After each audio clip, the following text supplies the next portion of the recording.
അപ്പോ അന്ന് പറഞ്ഞ ഒരു സംഗതി കൂടി ഞാൻ പറയാണ്.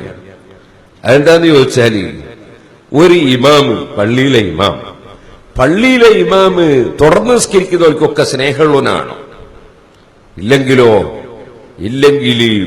അവന്റെ കാര്യം മഹാപോക്ക.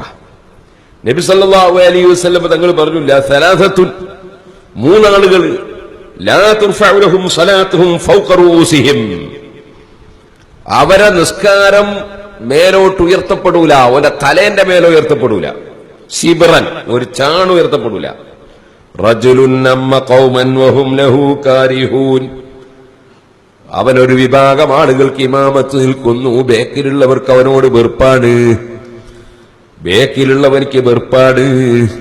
കമ്മിറ്റിക്കാരെ സ്വാധീനിച്ച് ഇമാമത്തുക്കാണ്, അല്ലെങ്കിൽ കമ്മിറ്റിക്കാര് അവർ പറയും പോലെ നിൽക്കുന്ന വകയെ കൊണ്ടുവന്ന മൊയിലാരാണ്. ബേക്കിൽ നിൽക്കുന്നവനിക്ക് ഇവനോട് വെറുപ്പാണ്. ആ ഇമാമിന്റെ നിസ്കാരം തലയുടെ മേലെ ഉയരൂല, ഒരു ചാണുയരൂല. അപ്പോ ഇമാം നിൽക്കുന്ന ആളാരായിരിക്കണം? നാട്ടിലുള്ള മുഴുവൻ ആളുകളെയും സംതൃപ്തിപ്പെടുത്തി എല്ലാവർക്കും നല്ലത് പറഞ്ഞു കൊടുക്കുകയും എല്ലാവർക്കും നല്ലത് ചിന്തിക്കുകയും ചെയ്യുന്നവനാകണം. അവിടെ ഒരിക്കലും തന്നെ സംഘടനാപരമായ ഭിന്നിപ്പുകളോ അല്ലെങ്കിൽ ഗ്രൂപ്പ് വഴക്കുകളോ മറ്റു കാര്യങ്ങളോ തടസ്സമാകാതെ ബേക്കിൽ വന്ന് നിസ്കരിക്കുന്ന മുഴുവൻ ആളുകളെയും സ്നേഹിക്കുകയും മുഴുവൻ ആളുകൾക്കും അതാ ഇദ്ദേഹം ഞങ്ങളൊരു ഗുണകാംക്ഷിയാണെന്ന് ഇമാമിനെ സംബന്ധിച്ച് തോന്നുകയും അവര് സ്നേഹിക്കുകയും ചെയ്യുന്നവനായി തീരാൻ ആവശ്യമായ സ്വഭാവങ്ങളും പ്രവർത്തനങ്ങളും ഇമാമീങ്ങളിൽ നിന്നുണ്ടാകണം. സുബ്ഹാനല്ലാഹ്. കുറ്റ്യാടിക്കടുത്ത് ഒരു പള്ളിയിൽ പിന്നെയിപ്പത് ഇതൊക്കെ പിടിച്ചെടുക്കും, ഇപ്പൊ അങ്ങനെ ധാരാളം.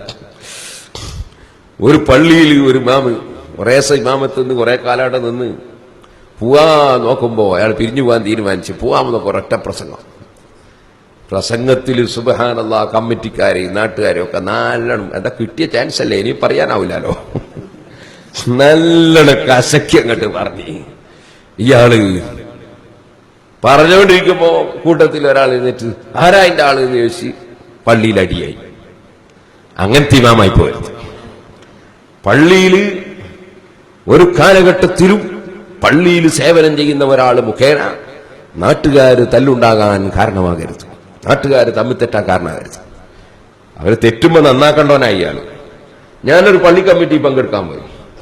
പള്ളി കമ്മിറ്റി പങ്കെടുത്ത് സംഗതി കമ്മിറ്റിയെല്ലാം ഒന്ന് പുനഃസംഘടിപ്പിച്ച് പൊരുത്തമന ഉസ്താദെ ഒരു കാര്യം പറയണ്ടെന്നാ വെച്ച് നമ്മളെ പള്ളിയിലെ ഇമാമ് ഞാൻ സലാം വിളിയാൻ മടക്കില്ല. ഇങ്ങനെ ആയിപ്പോയാ പിന്നെന്ത് പറയാനാ? അങ്ങനെ ആവാൻ പാടില്ല. വഹും ലഹു കാരിഹൂൻ, ബേക്കിലുള്ളവര് വെറുക്കുന്ന നിലക്ക് ഇമാമത്ത് നിൽക്കുന്നവന്റെ നിസ്കാരം അല്ലാഹു സ്വീകരിക്കൂല. മൂന്നാളെ നിസ്കാരം സ്വീകരിക്കൂല. അതിലൊന്നാണത്. രണ്ടാമത് പറയുന്നു,